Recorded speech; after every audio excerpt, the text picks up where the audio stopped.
We would like to acknowledge that the episodes in this series are produced on the traditional unceded lands of the Coast Salish peoples, which includes the territories of the Musqueam, Squamish, and Tsleil-Waututh nations.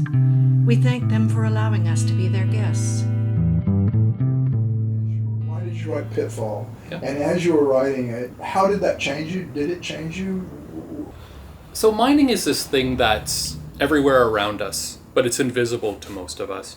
But mining has never been a subject that's been invisible to me, and it's because of my family history. I wouldn't be here talking right now if it wasn't for the mining industry, because my family emigrated from northern Italy to the gold fields of Timmins.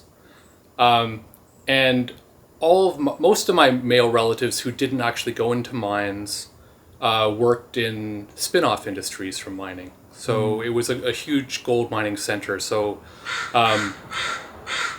there was, they worked in breweries and railroads. But my grandfather, my mom's dad, Victorio, worked about 20 years in gold mines, primitive underground gold mines, and until he had to leave because he had silicosis. Right. And he had to leave the underground.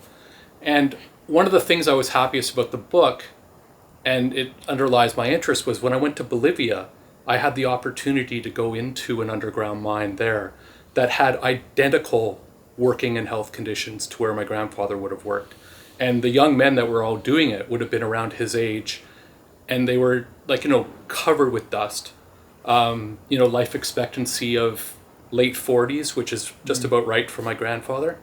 And the fact that I was able to make that connection to how, we think of mining as something that's all, mechanized and a very modern industry. But in the world today, about 45 million people make a living doing work in those kind of conditions and even worse. And most of the world's miners are actually artisanal miners. And so the metals that we enjoy come at a massive cost that is invisible to us. And I wanted to make that cost, environmental and social, a little less invisible to people that live in wealthier countries and enjoy the benefits, but don't even really hold any sort of accountability to where all that stuff comes from. Yeah. And, my initial plan with the book was to do this global scan of the so-called critical metals and try to look at the companies we could emulate in the world, the ones the best practices, the best companies, and hold that up. And then even give attention maybe to the worst practices, and with the idea that it's almost like a solutions-based journalism where you're just trying to write about the world you want to see emerge. Right.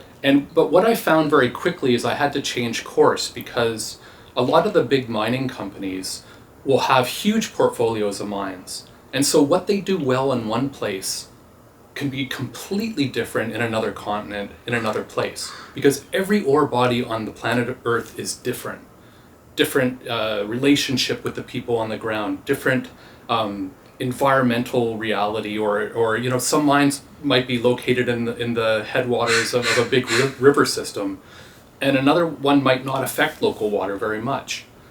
People might not want to mine in one place, and in another place, a majority of the people want it, and it's even like a salvation almost to them. Mm-hmm. So I gave up on trying to hold up saying this is a great mining company and this is a terrible mining company, because by their nature they are chameleons.